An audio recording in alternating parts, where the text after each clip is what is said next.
भटशाह में पीर आफ भट्ट शाह सैयद गदा Hussain Shah लतीफ़ी peoples party के उम्मीदवारों को जितवाने के लिए सरगर्म हो गए और शहर के लतीफ़ कॉलोनी समेत मुख्तलिफ इलाकों में इलेक्शन मुहिम भी शुरू कर दी, जबकि नवाज लीग के रहनुमा रुस्तम अली चौहान ने पार्टी को खैरबाद करके पीपल्स पार्टी के रहनुमा सैयद गदा हुसैन शाह लतीफ़ी से मुलाकात के बाद पीपल्स पार्टी में शामिल हो गए।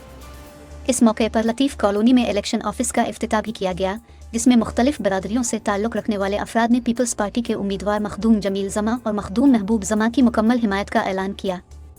कार्नर मीटिंग से खिताब करते हुए पीर आफ भट्ट शाह सैयद गदा हुसैन शाह ने कहा कि मखदूम ख़ानदान से हमारा पुराना और ख़ानदानी रिश्ता है और उनके मुखालिफिन भी हमारे लिए काबिल एहतराम हैं, मगर 8 फरवरी को हम मखदूम ख़ानदान को इलेक्शन में जितवाकर भट्ट शाह के मुस्तकबिल को कामयाब बनाएंगे। इस मौके पर पीर आफ भट्ट शाह सैयद फ़िदा हुसैन शाह लतीफ़ी, सैयद जरूर हुसैन शाह लतीफ़ी,